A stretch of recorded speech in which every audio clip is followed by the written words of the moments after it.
Thank you everybody for coming here. So this is our first session on social carrying capacity. We will have two sessions. There will be another one on Thursday, and I will tell you more about it at the end of this webinar. And why we're doing this, it's increasingly social carrying capacity is increasingly used to guide sustainable destination management, but we've seen through our index and through experience with other destinations that quite a few destinations that struggle to sort of translate this concept into practical action, particularly when it comes to place-specific strategies. So we decided to run two different sessions on this topic. As I said, there's one today and one on Thursday. So I've got an immense pleasure to facilitate this session. Some of you know me. My name is Marta. I'm the relationship manager for Northern and Central Europe at GDS. I have the privilege to facilitate the session, and I'm joined by three experts on destination management, and also Anna from academic from a university in Denmark. And can you guys introduce yourself, please? Shall I start? Yes, please. Hi, I'm Anna Hammershøy, Senior Lecturer at International Hospitality Management, University College of Northern Jutland here in Aalborg. My name is Truls Laursen. I'm the webmaster and data analyst here at the Destination North in Aalborg. Yes. And hello, everyone. I'm Anne, and I am the Sustainability Manager here at the DMO. We are at Destination North in Denmark. Thank you very much. So I'll pass the mic to you in a minute, but just a quick introduction from me. So agenda, we will have a quick introduction on social carrying capacity. Then Aalborg will present their case study. So they've done a pilot study on social and environmental carrying capacity, but we'll be focusing on the social one. And then we have a short Q&A sessions. Please put your questions in the chat. We will also I will have an opportunity to ask questions throughout the filling the polls today while Aalborg is presenting, but also towards the end of the session. So put your questions, comments in the chat. Julia is monitoring the chat, so we will be able to respond to you while we presenting. This session is recorded, so you will receive the webinar recording via email. You will also receive the recording from Thursday. If you cannot join, it's the morning session on Thursday. And as I said, please use the chat, share your insight, ask questions, tell us how you're feeling. We'll monitor it and share it throughout the webinar. If you want to ask a question, please raise your hand to speak, and feel free to use any reactions on Zoom while we are presenting.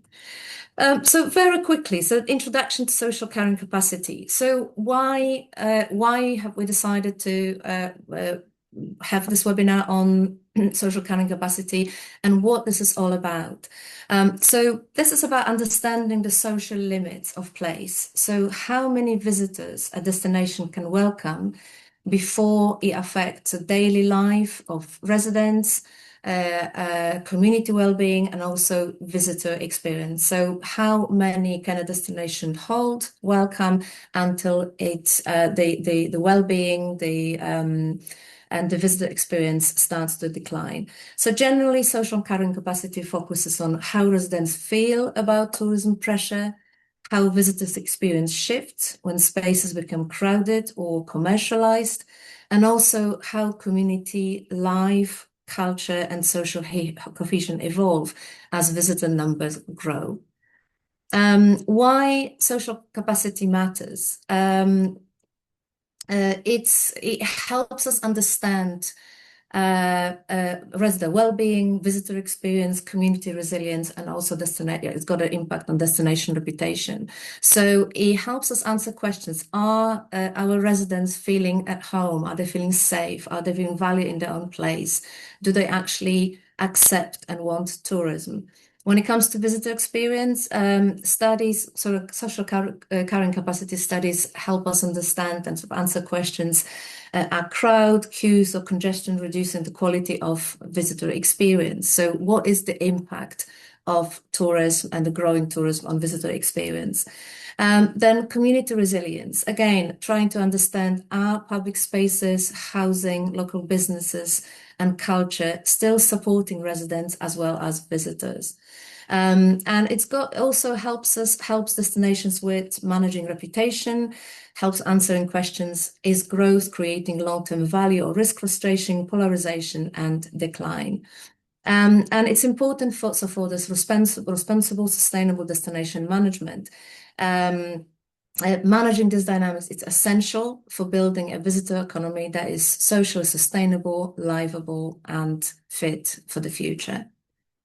And as you know, we do have questions about social and environmental capacity in our index. We introduced this criterion in 2024. It's the DM7 visitor management. So the criterion focused on visitor management. And we evaluate if the destination has conducted an assessment of the maximum acceptable level of tourism use before social impacts occur. So carrying capacity approaches, they can vary, but what we're looking for, in your answers in the index, that they will include a structured methodology, a clearly defined indicator list or thresholds, and also a direct link to management actions and policies. So as I said, we've introduced it in 2024, and we've already seen that DM7 sort of has accelerated engagement in visitor management, and sort of moved the conversation from over-tourism towards a more structured and proactive approaches. So you can see that in 2024, there were 15% of top 40 destinations had conducted social carrying capacity studies. But then already in 2025, destinations are moving into that sort of early implementation. So there's already 22.5% of top 40 destinations that have conducted social carrying capacity studies. They're already applying assessments, they're doing research, while others are defining pathways to move forward. So it's really interesting to see that there's a more awareness about it. We try to also build awareness through the index, but so just generally building awareness, looking at what research is being conducted, looking at cooperation between DMOs and local universities and other experts to see what can be done in this space. And this is exactly what we're doing today. So I'm going to stop sharing my screen, and I would like to welcome Anna, Troels, and Anne from Aalborg to share their experience and tell us what they've done in Aalborg, how they cooperated, what came out of this, and how they're using this for a better destination management. Over to you guys. Thank you so much, Marta. And welcome everyone, and thank you for joining us today. We've been looking forward to sharing our first experiences working with carrying capacity in Aalborg. Our presentation is based on our nearly finished report, Aalborg in Balance, that explores how tourism interacts with the city's social and environmental context. The work has been created in collaboration with us, the DMO, students and instructors from our local college, University College of Northern Jutland, and Aalborg Municipality, the sustainability department over there. Our aim today is to share with you what we've learned so far, and hopefully to inspire you guys to start or to move on with your carrying capacity work. For simplicity, we combine the definitions of visitors, guests, and tourists into one definition that goes like this. Tourists are a subset of travelers whose trip takes place outside their usual environment, for less than 1 year and for a purpose other than being employed in the place visited. So it's both about people who stay overnight, and it's also visitors that come in for events and so forth, festivals during the day. First, I want to talk a little bit about Aalborg. I think since we have viewers here from all over the world today, probably not everyone knows where Aalborg is situated. But Aalborg is in the northern part of Denmark, and it is one of the 4 municipalities that we serve in Destination North. The other 3 municipalities that we work with are up along the north and east coast. As you can see, it's marked with red on the map. Yes, just a short description of Aalborg. It's a city that combines vibrant urban life with a strong sense of calm, mainly due to Aalborg's connection to the fjord and nature. Aalborg is a compact city that is pretty easy to explore. Here, tourists experience a mix of culture, modern architecture, many green and recreational areas, and a strong local identity. Aalborg is also a congress and conference city with great venues and plenty of hotels perfect for hosting large meetings and conferences. There are approximately 250,000 inhabitants in this city, and every year we have a little over 1 million overnight stays. 25% of those are business tourists and 75% are leisure travelers. In Aalborg, we have experienced a gradual increase in tourism and events over the years, which means more activity and more people using the city. Maybe I should also mention that tourism in Aalborg is not separated from everyday life. Tourists and residents use the same spaces, so tourism is very much part of our city's daily rhythm. Overall, you can say that Aalborg feels like a small, big city. It's lively and still relaxed. Aalborg is not experiencing over-tourism. In fact, our capacity studies show that tourism currently functions in balance with everyday city life, which we're very happy about. So we're not scared, but many European cities have experienced rapid tourism growth, which has created pressure on public spaces, housing, and local communities. And we definitely want to avoid this. So our aim to initialize these carrying capacity studies was to get a better understanding of the tourism impacts on our city. We do understand that it's important to be aware of changes before they become actual problems. Secondly, we want to be able to monitor developments over time. To do that, we need a baseline. We know that tourism is not static.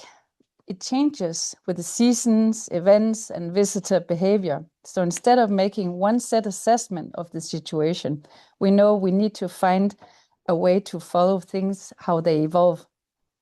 Finally, we also want to be able to support a balanced destination management.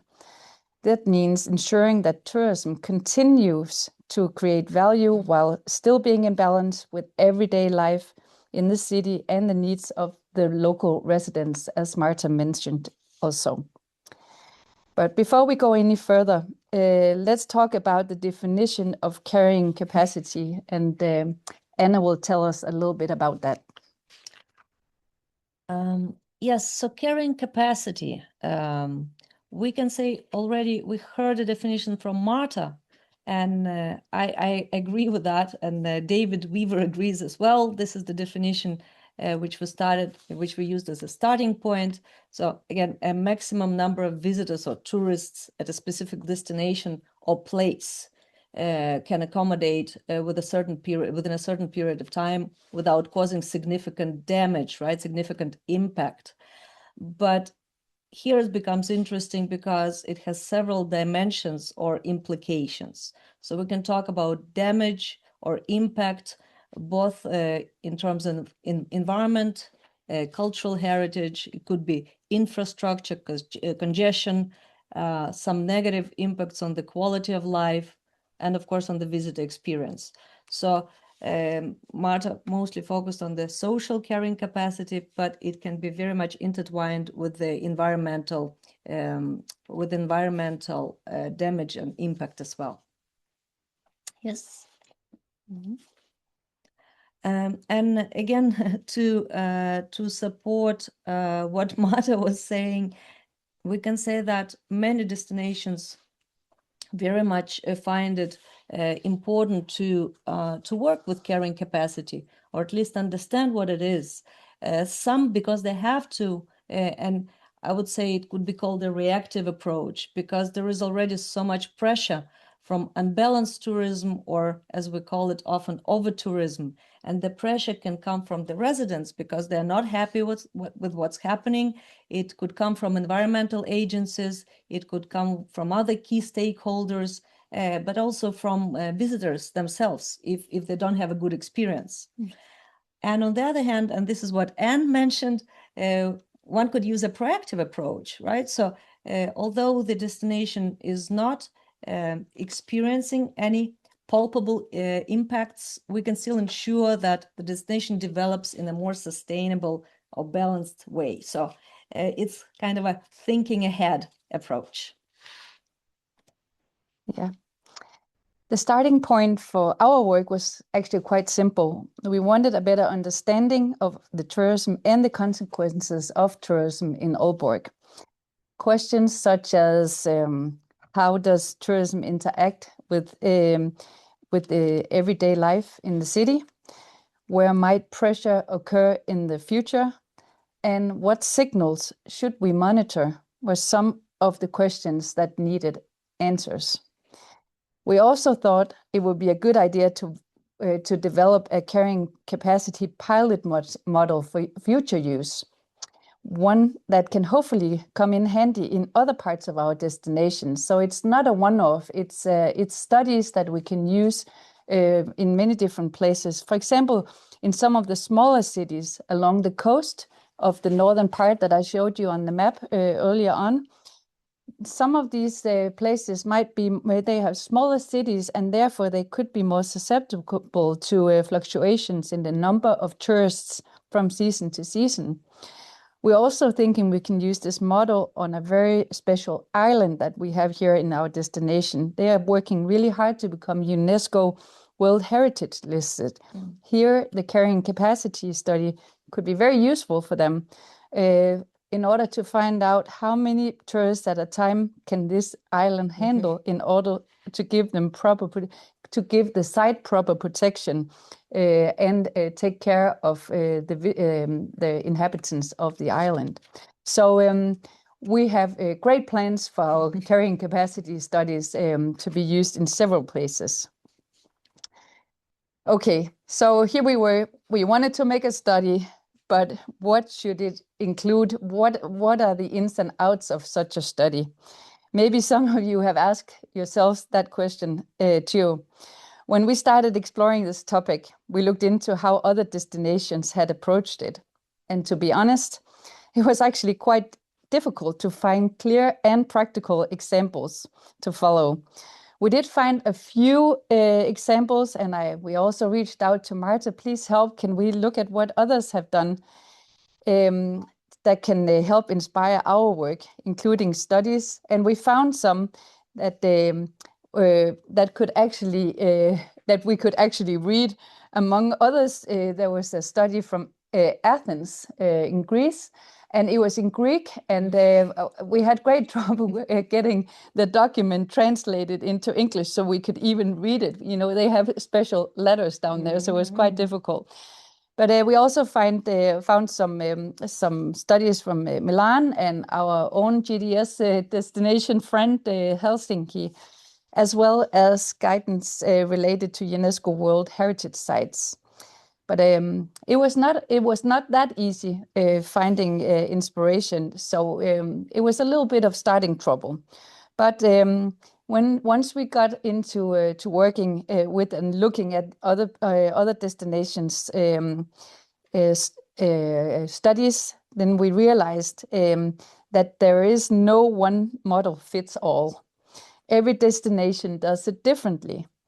But the best studies we found were working with indicator-based monitoring systems to follow developments over time.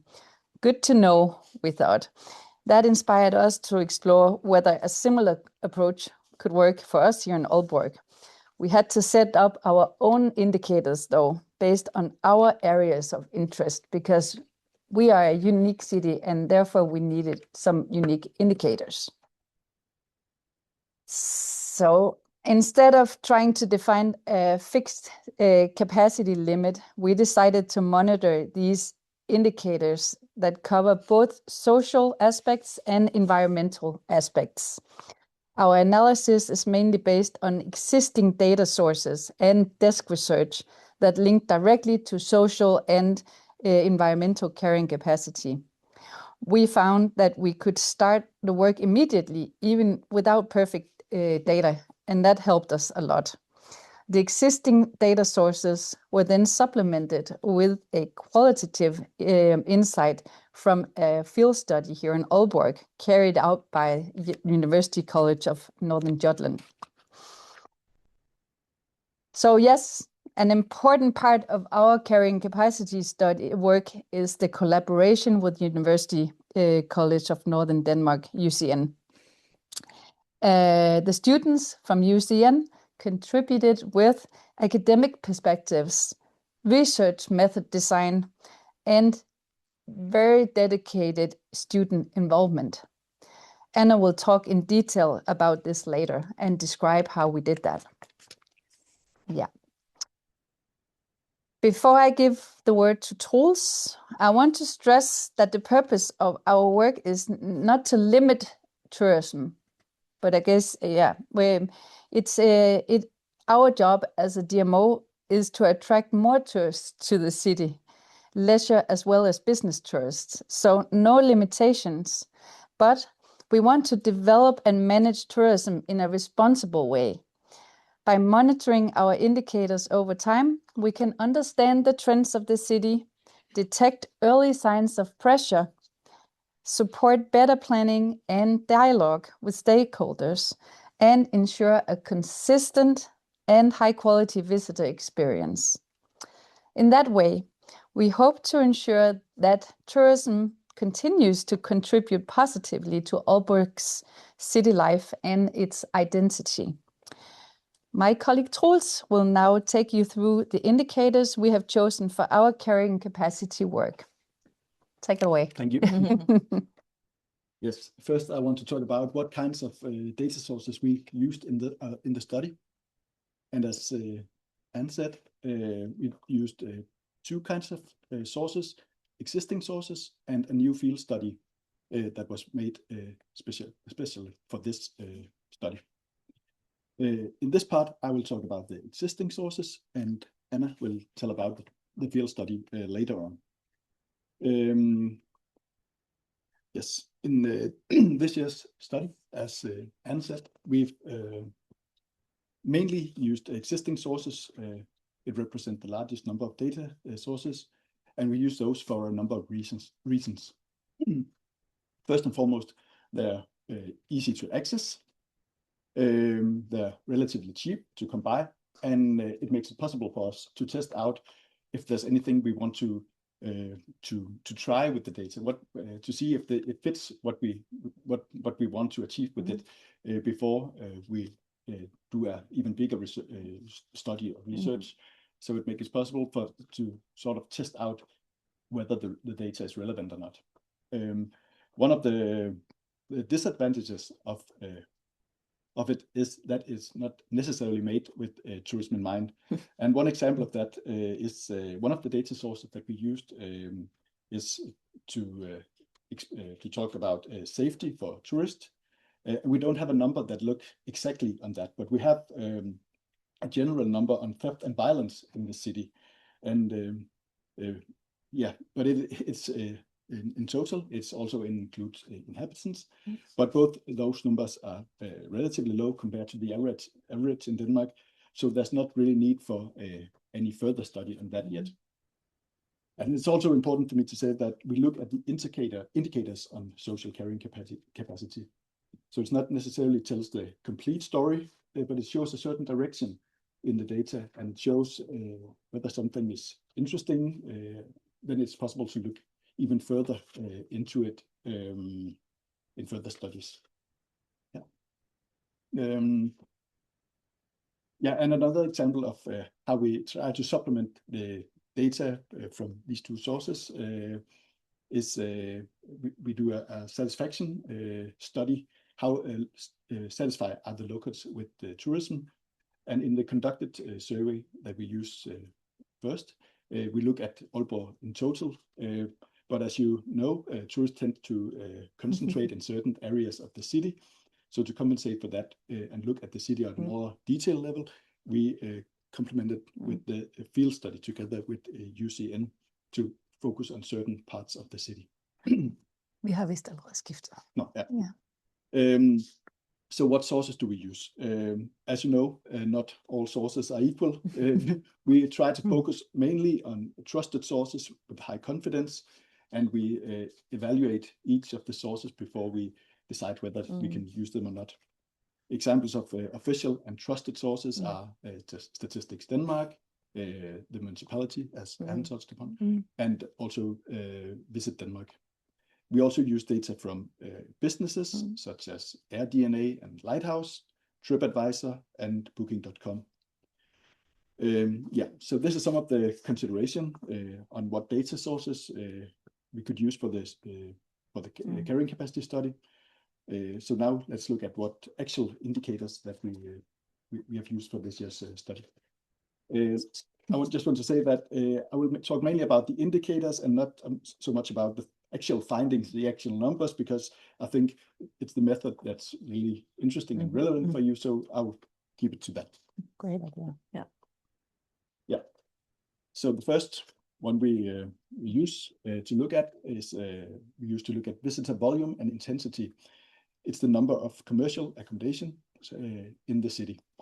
And we're aware that this number doesn't necessarily say anything if tourism is a problem or not.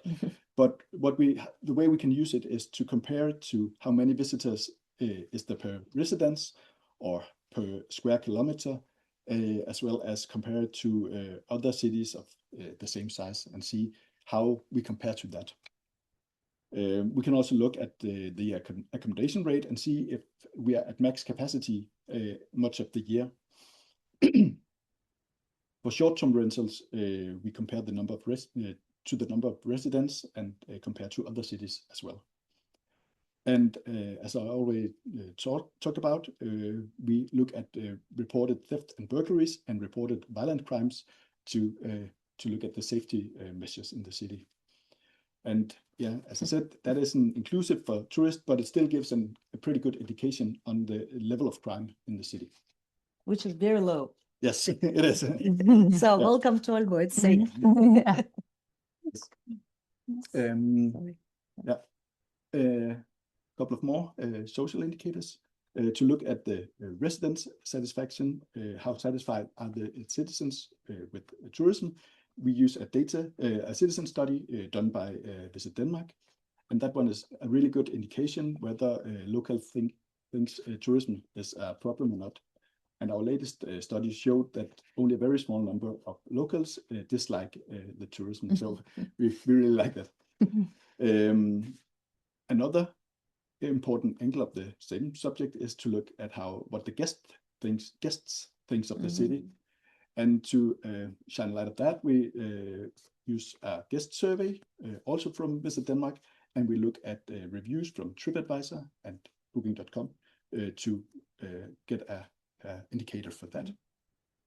And finally, we look at the economic perspective to give an indication on how big an industry tourism is in the city. For example, the number of jobs created from tourism and the employment rate gives an indication on how fragile the city is if anything happened that makes it harder to travel, for example, as we saw on COVID-19 or with the energy crisis and so on. So it kind of gives an indication on how fragile we are for that. Yeah. So these are the indicators that we decided to use in this year's carrying capacity study. In extension of that, we also have a number of indicators for the environmental study, but I won't go into details with that this time. And we will continue to look for new and better indicators, both for the themes that we covered this year and also for themes that we didn't make it into this year's report. And we see this as a work in progress, and we'll continue to develop the way we look at it and the method we go about it. Yes. We actually, thank you. Thank you for those, because I was going to say we actually have a question that specifically relates to what you've just said. So we've got a question from Sylvia. How do you measure tourism revenue, and do you conduct a survey of hotels, or how do you collect this data? It's done by Visit Denmark. It's a pretty huge report done for all regions of the country, where it's calculated, where we look both on the direct impact on from tourism. It's from hotels, restaurants, attractions, and so on, but also in the second level and third level as well. So we also look at for example, a carpenter that comes into a hotel and do some work for them. That's also calculated into the revenue. So that's a pretty complicated model. So the direct, the indirect, and the induced, the three levels. Yeah. Yeah, exactly. So we don't do that ourselves, and I actually think that's a positive thing, because for us it's comparable all over Denmark, so we can compare it to the other cities. And it's also, that's a pretty robust model to calculate that. I don't know if that answers the question. Okay. Was that okay? I don't know if Sylvia is in the audience. If she can say whether the answer this.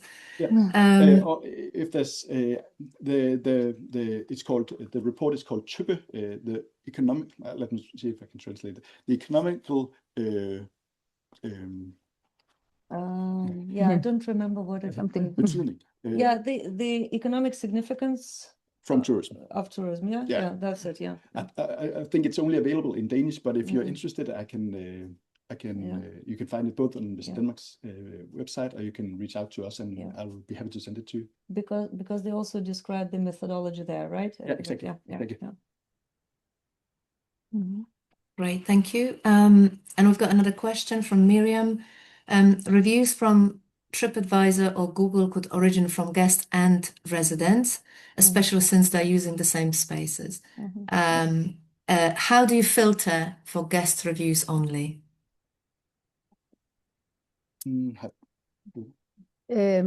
Filter? We have only seen, we've only looked at the reviews from the guests. Actually, I don't remember how exactly I went in and filtered, but it was only guest reviews that was in that compilation. It's a little bit of I think it's about half a year ago since we looked at these indicators. But they gave a good picture that was tourism relevant, but I don't remember how I filtered it. No. Okay. Sorry. And if you could please send a link to the report that you've just mentioned, that would be very helpful. I've got a question, if I may, because you talked about the data sources and the indicators, and I wonder how did you sort of what came first? Did you have like a broad idea what indicators you would like to use, and then you look at the available data sources and then you find your indicators, or how did that relationship between the data sources and the creation of indicators actually worked? I think that was a bit back and forth with Anne and I discussing what what we had available, and also what themes do we want to investigate in the report to get a good view of the entirety of it. And so we started out with like, what themes do we want to include, and then look at, do we have any indicators that say something about that?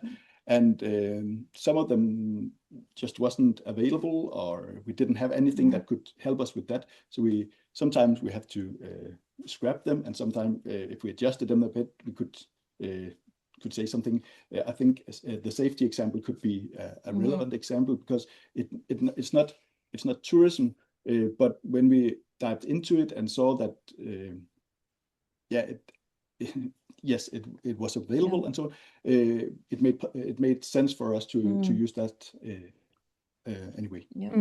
And we also had some indicators that we found very interesting that we put in our report that we do not have data on yet, but it's also a way of reminding ourselves that it is something we need to continue to look into, because there are some good indicators that we found in our inspirational research that they could be very nice, but we just couldn't find any data on.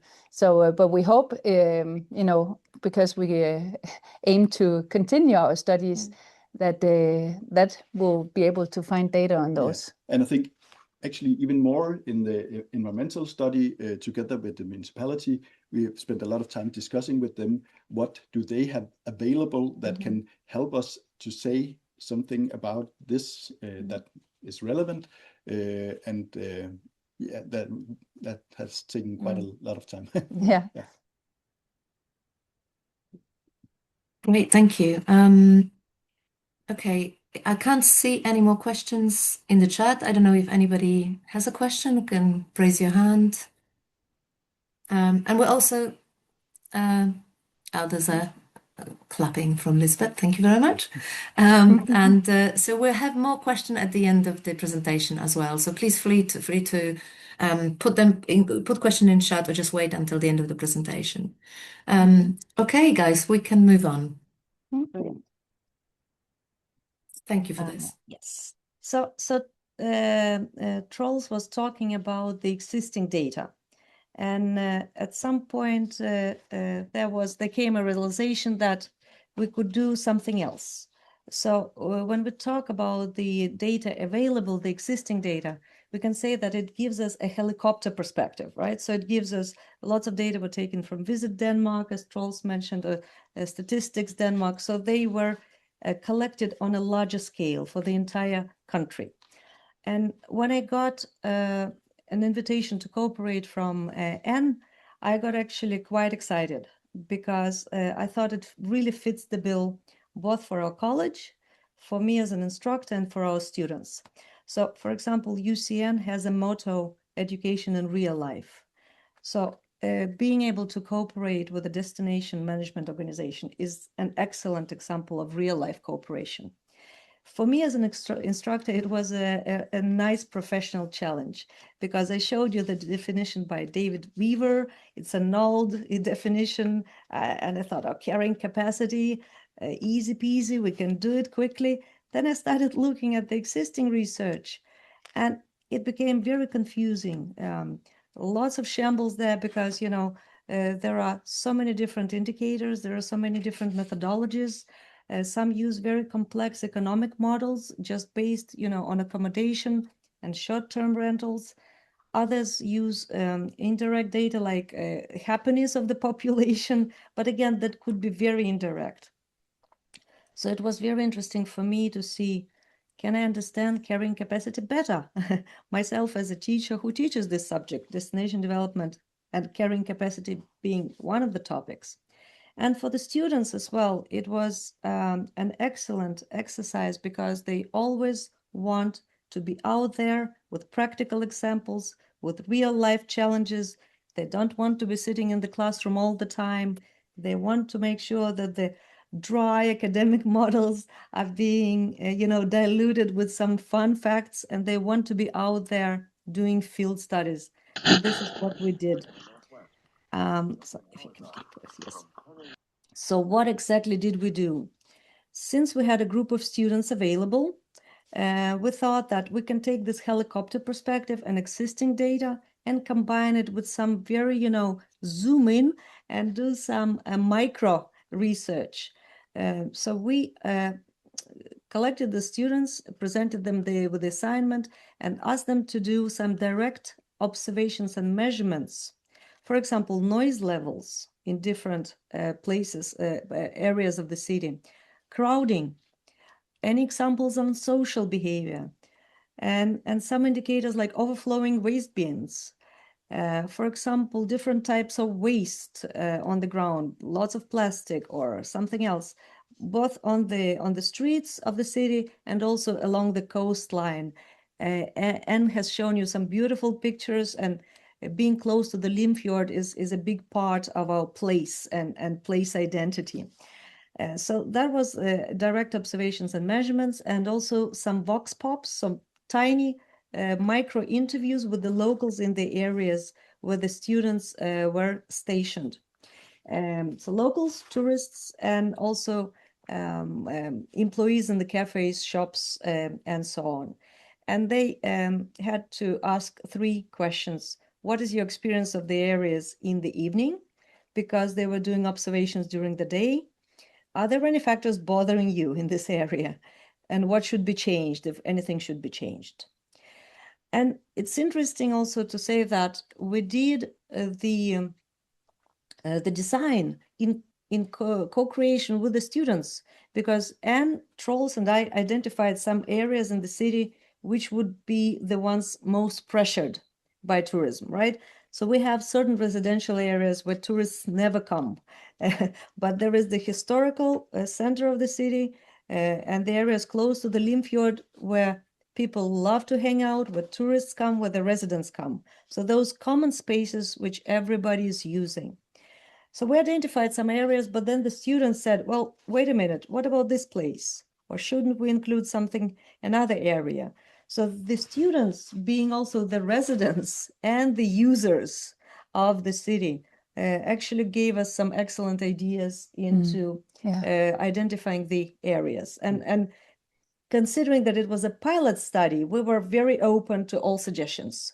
We were quite flexible in our, in our approach. Of course, we created a structure, but we allowed the students to also contribute with their opinions. So if we look at those indicators which we chose for our field study, as I said before, noise, right?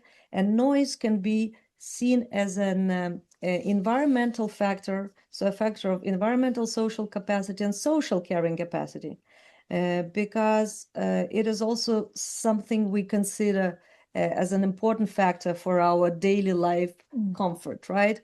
Whether it's noisy or not. We also looked at crowding or the flow of people in the streets. So, for example, is there a lot of people in certain areas? Were there any unsocial types of behavior? So people who were perhaps, under influence of alcohol or driving in a reckless way, and so on. Of course, waste, and we looked at, different types of waste. The students had to classify whether it was cigarette butts or glass, plastic, food packaging, whether any overflowing waste bins, and so on. And also the coastal or waterfront observation, whether there was, again, any types of waste or foam. And the key performance indicators here could be very individual for every destination, right? So, and we can also see it in some of the studies which inspired us. So what we think is good enough. Do we think that it's good enough that some of the waste bins are overflowing? We think not. We think that should be 0, right? If there is graffiti, do we think it's okay that there's graffiti on some buildings, or should there be 0 tolerance? So it really depends on the destination, the place, how you define your key performance indicators here. Yes. And yes, if click, thank you. So what we did step by step, First of all, we developed a case, a study, instructions for the students. We try to do it as detailed as possible. And I've been teaching for, I don't know, 17 years, I think. Yeah. And sometimes what feels very sensible and relevant in our heads is completely alien to the students. So we try to be very, very specific.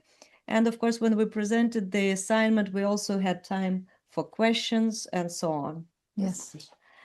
We gave the students some sheets to fill out according to those indicators which we mentioned. So, for example, number of overflowing bins, decibel level of the noise, and so on and so forth. So the sheets were there. We also provided them. I mean, this is also something which does not require a lot of equipment. Like you can install an app with the decibel measurement device. Yeah, it's for free. They had to have the sheets to fill out with them. They had their phones to take pictures. We gave them instructions to take pictures of, for example, garbage and so on. But of course, not people's faces. So GDPR is also important. So this kind of thing. The students did take pictures, which was really nice. They made some mapping, because we instructed them to. They presented during a special session for Anne, Trolls, and myself. And finally, they also wrote some reports which we collated together in a white paper. So we made a short white paper describing the method, the approach, the findings, and of course the pros and the cons of this approach. And if I can reflect a little bit on the collaboration, well, first of all, the students thought it was a 100% positive learning experience. So that's something, and I can only confirm that. So first of all, they were quite engaged. Obviously, there was somebody who did not show up. Well, but I mean, that's something you have to count on and have have some, some extra people available, or a dynamic approach to group number. But I would say 99% of the students participated. They were active. They have delivered. And it is it's a leap of faith. You have to trust your students, but of course you also have to make sure that you explain the purpose, you engage the students emotionally, you give them specific instructions. But I can tell you that they were very much engaged because we gave them the instructions to observe for 3 hours on a Friday afternoon. But some of them volunteered to make extra measurements and extra observations on a Saturday. And trust me, guys, when a student goes out and does some extra work on a Saturday, for me, it's a success criterion. Also, we can say that this approach we used, there was really a micro approach, right? We could zoom in on those specific areas in the city which no existing data could cover. So by doing that, we supplemented the existing data. And we can say that it's a very simple methodology. It's simple observations. It's easy to scale up. It's easy to repeat because we have the instructions. It's easy to replicate. So that gives some indication that it's robust. It will hold water another time if we do it again. And it's also combined with other methodologies. So it does not supersede the other methodologies. We were very much inspired by our colleagues in Athens and Helsinki and Milan and so on. But we kind of add another layer to the existing secondary data. And for me personally, I think it's a real bonus that the students were emotionally involved. So they were asking questions, they were coming with suggestions, they became some sort of local experts. Because, for example, they are the ones using the bars and the discos, and they're the ones who know what's going on in those areas, which perhaps we don't frequent so often. At our age. Yes, at our age. Yeah, Yeah. no, I didn't want to mention age. Sorry. But it was a really, you know, of course, a dynamic exercise as well in that regard. Yes. Yeah. Oh, and now that we put in the diploma. Yes. I think- Yes. We also gave a diploma to the students, which Anne and Trolls designed, and that was also a sign of appreciation. And when we wrote our white paper, we of course mentioned all the names of the students who wanted to be named. So we also gave them credit for their work. Yes, it made it a little bit more official, and you know that it also that we were very thankful for all their hard work and dedication to the subject. So it was your great idea, and it was like, yeah, that's great. Very easy for us to do, and something that meant something to the students. We could tell. Yeah. So from our point of view, the collaboration was first and foremost a very great and efficient way to explore a complex topic. As a DMO, we work across many different areas, and we don't always have time to go into depth on every subject here in the destination. So we know there's a lot of invaluable insights to be picked, but it's impossible for us to go into that degree of detail. So it was very interesting for us to get to know our city in depth. We got some good ideas from the students that were out there that we had never thought of.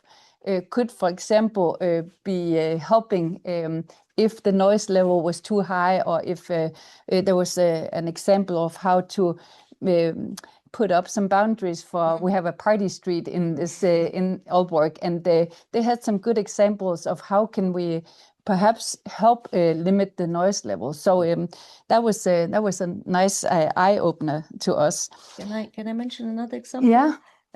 For example, what we didn't think of is that around our railway station, which should be the entry point to the city, as the student said, right? If we want to promote green travel, then the train station becomes an entrance to the city.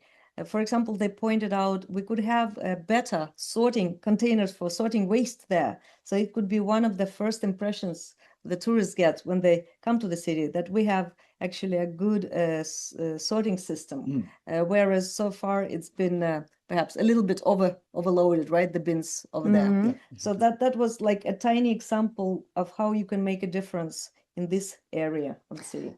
And they were especially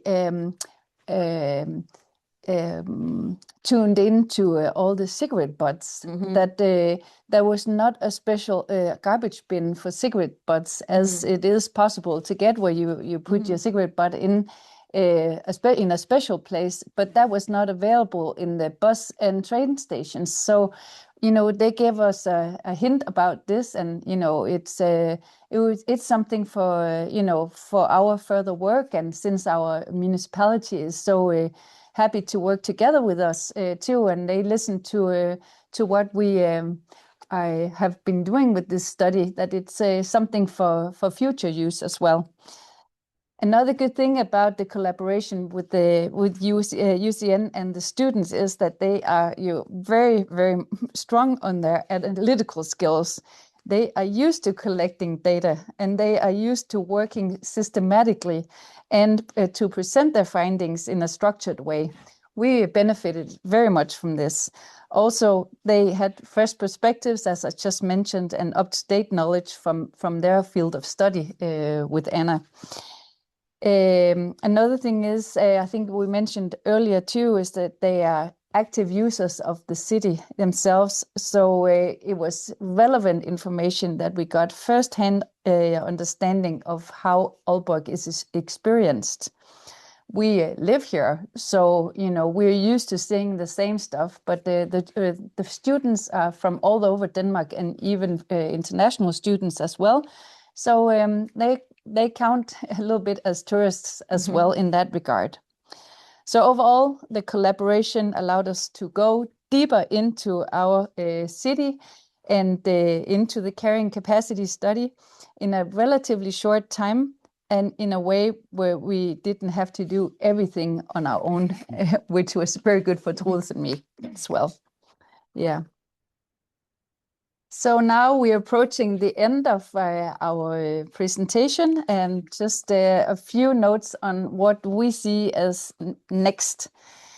The indicators we presented give us a starting point to follow up on the tourism development in a more structured way. Another important step is to continue the work with UCN. The field study and the involvement of the students has been invaluable, and we have talked about a student internship, for example, over the summer, where a student could come into our offices and from here go into the city and help us collect even more tourism data for the study. Because that's the good thing about getting started on this. You want more and more and become better. So that's we could definitely need some help for that, and UCN is sometimes looking to place students in internships. Over time, we also hope to strengthen our database, as Troels said, for example, better data on the stuff that is most important to us here in Aalborg, on visitor flows and of the use of public spaces. We could dream of perhaps establishing a standard for carrying capacity studies, even though we know that not one size fits all, but there could be some standard indicators that could come out of this that could be relevant for different city sizes and circumstances, so that it's not so difficult for other destinations that would like to get started on this work. Having to translate stuff from Greek was some obstacle that we would like to save others from. Also, we need to start looking more into thresholds. When is it that we are in danger of becoming unbalanced? We have started the work, but it's certainly something that we need to keep developing also parallel with us gaining more data so that we have the baseline to measure up against. But our immediate next step is, of course, to complete the report and report it and use it as part of our GDS reporting. So the key message is that tourism in our city is currently in balance, and by working with the indicators that we've chosen and the knowledge that we have gained, we aim to manage tourism proactively and maintain the balance in the future. So thank you from us, and we are very open to questions. Thank you very much. You can maybe stop sharing. Yeah. Thank you so much. It was very, very insightful. I think everybody agrees here that a fantastic example of a proactive but also preventing approach. So for you to understand, you said at the beginning you don't have a problem with over-tourism, but still to understand the impacts of tourism, particularly the negative impacts, it can before it can become a problem. That's a fantastic way of looking at it. Also, what I really liked about it is just that you said you develop a model that can be replicated for other destinations. You mentioned to other municipalities, but also the island. That would be very useful to have that model, and hopefully our destinations here, the GDS destinations and participants, can take something out of this.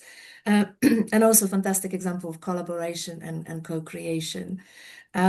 So we've got a few questions here. Does anyone want to ask a question actually before I read the ones from the chat? No? Okay, well, we've got a question from Ida from Visit Aarhus. So in relation to indicators such as crowding, waste and noise, how do you differentiate between residents and tourists? I think it's a very similar one to the previous one as well, that generally, how do you know whether you're talking about tourists or residents? Yes, I can I can say so far that's we have not been able to distinguish between the two. We have to use data that is collected by the municipality, so citizens and tourists are counted in the same section.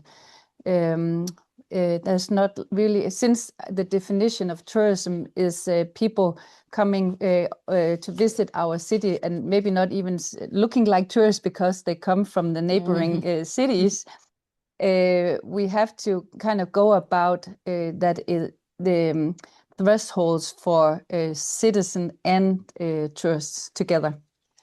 Yeah, just to supplement, it's difficult, we think, to distinguish between residents and visitors, right? Because they, as Anne also said, they're sharing the same space. So far, and we can see by the existing data that we don't have that many visitors at hotels and short-term rentals. So everybody who's in the city, they're the users of the city, whether they come here for a day or a week, for a conference, for a vacation, or they live here. It's it's the same, right? They need to have the same positive experience of using the city. So far, we didn't see it as an issue to distinguish between them. Yeah. No, but it's definitely something that we want to hope to be able to do better in the future, is the way to distinguish between those two groups. Sure. Plus, we also monitor certain events here in the city, and big events, leisure events mainly.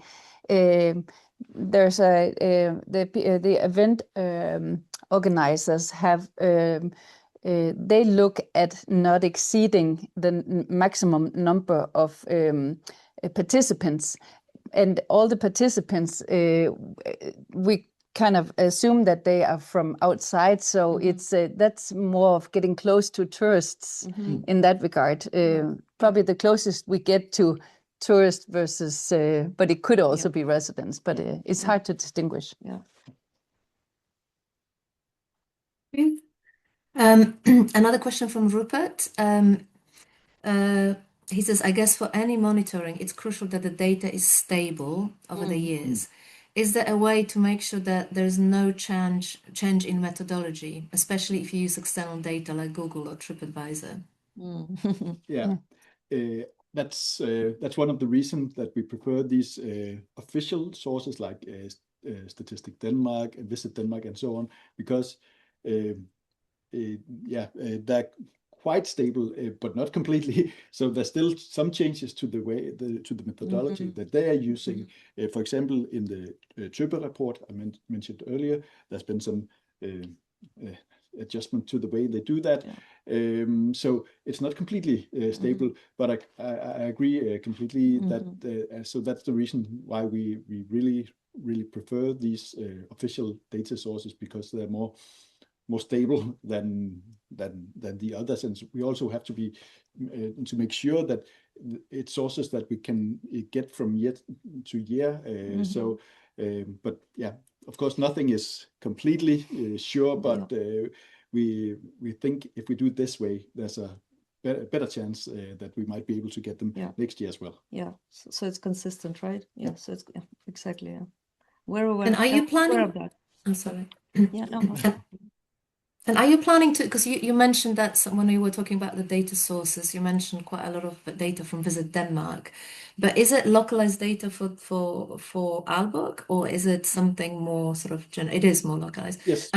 But are you planning to use something rather than using the Visit Denmark data? Are you planning to do your own research on some of this, like the resident sentiment, for example? Not the resident, but we actually plan to look into the topic of our guest survey, where we go even further down to different cities and areas of the city. But we're currently still figuring out what the best methodology to do that is. So that would be something that could be add on to next year's study. And I'm not sure whether we will do that every year, but perhaps every second year or third year or so on. But it will still give us an idea on how the guest perceives the different cities and different areas. So that would be something to to add on to Visit Denmark's surveys. Thank you. I've got a question from Vivian from South Tyrol. Which indicators have proven to be the most meaningful for measuring social carrying capacity in Aalborg? Maybe perhaps meaningful is quite subjective, Yeah. but you know, what have you already? What would you consider meaningful, and what indicators would you consider? I think The local residents, maybe. Yeah, I have a bit of a vague answer because I actually think it's the mix of them that makes up that really makes sense. Because when we only look at one of them, it's an indicator. It points us in a certain direction, but the more we have that sort of supplement each other, I think that's what makes sense, because they are not the complete story. For example, the commercial accommodation, it's a part of the story, but not the complete story. As I said, there's certain aspects of it that doesn't say anything whether tourism is a problem or not. But when we supplement it with other data sources, it gives us a broader picture of the story, I think. Yeah, and I think the residents' sentiment study is very important, because actually that's probably the one indicator that shows us whether tourism is a problem. We have to make sure that the residents are in on tourism.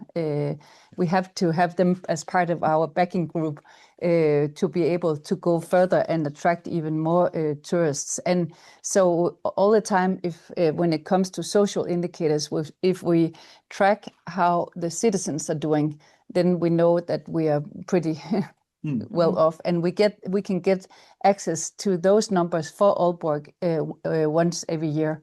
So they are definitely the ones we are. Yeah.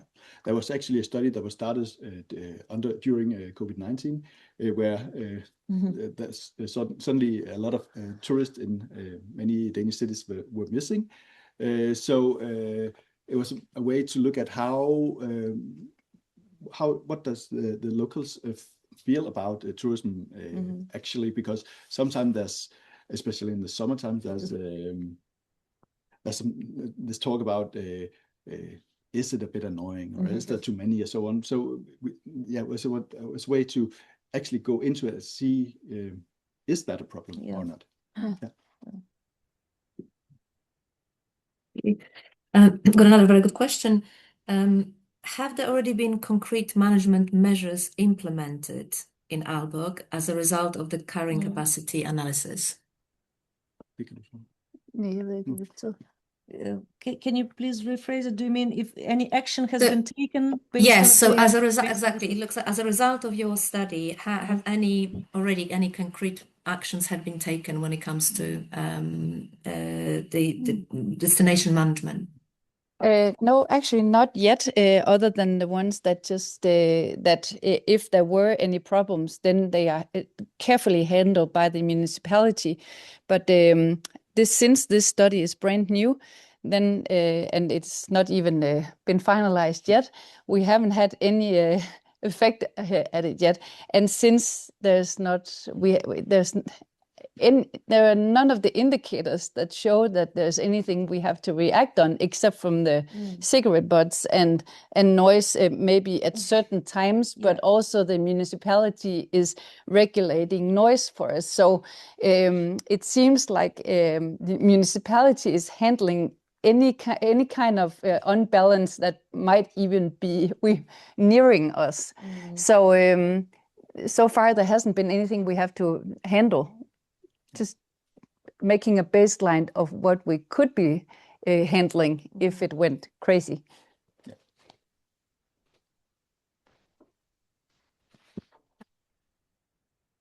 So what's what's next for you in terms of just what are your plans for the with this? Because you've only just started, as you said, it's been done. It's been done with students. That's as a first step. But what are you planning to do with it?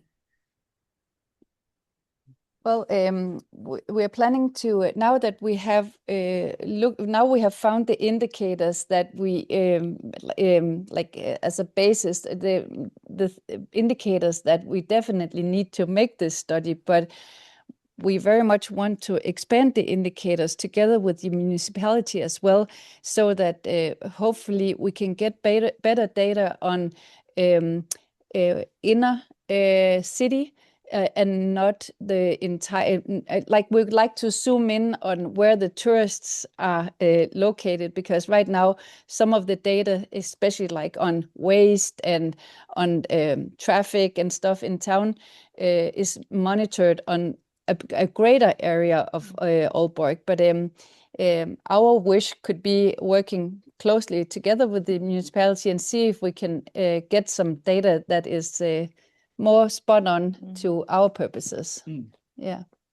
Yeah, and to also find a good way to set up thresholds for the different indicators, for a way to say, so it's just not just a number that we kind of make up, but find a way how to define those numbers so they make sense and they're relevant and correct.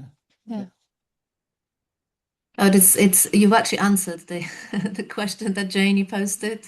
So now you've chosen the indicators. For many, you've established a baseline. Do you see an opportunity to set the threshold for acceptable change?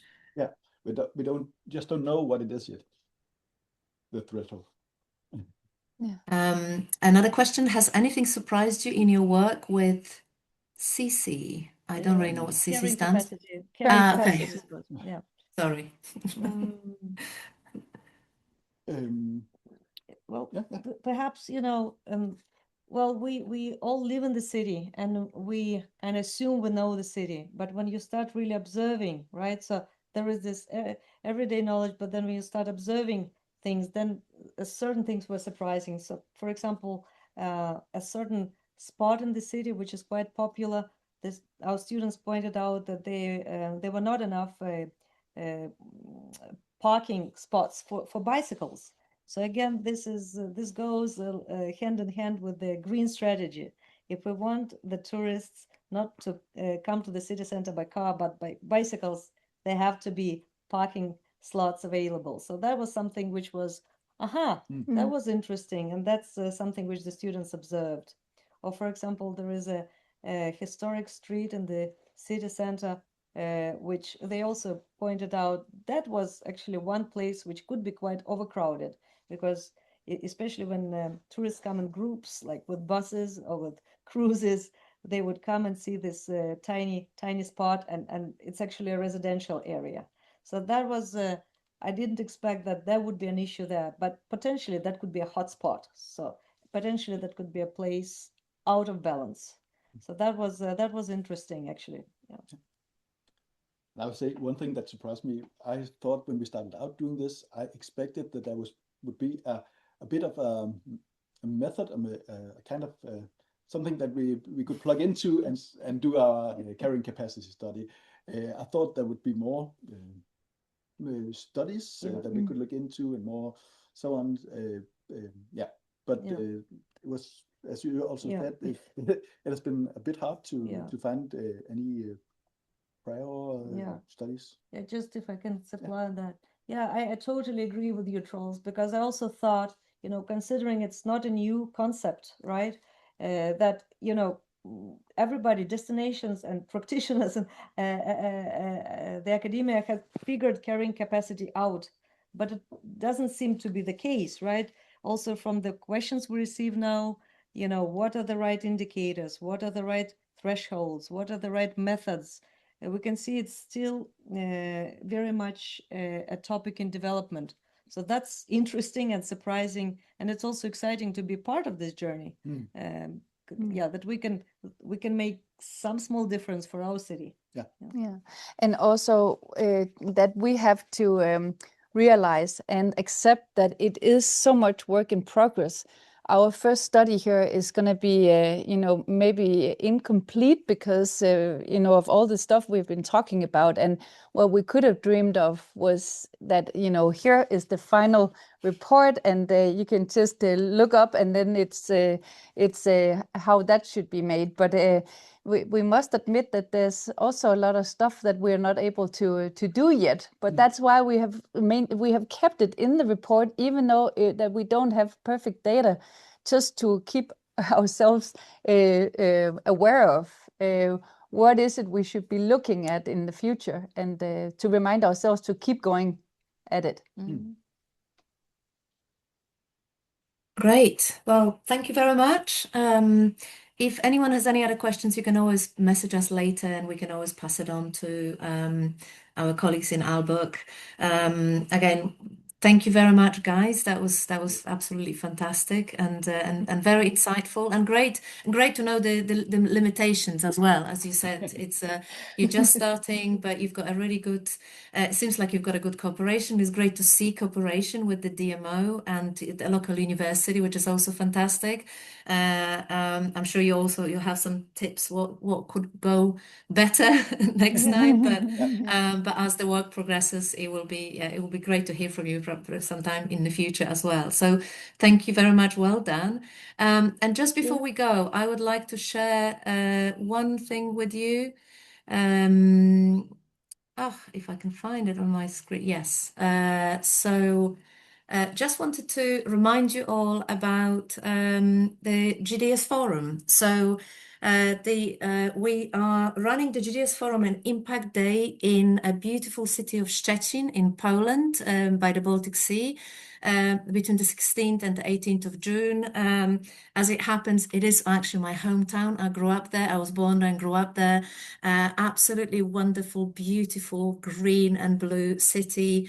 Very interesting, really fantastic example of regeneration as well. It was a city that used to have a shipyard. Then the shipyard sort of collapsed in the 80s, huge unemployment, the city didn't know what to do with it. And now the conference will actually take, well, the non-conference conference, the forum and the impacts, they will take place at in one of the buildings that it's been regenerated.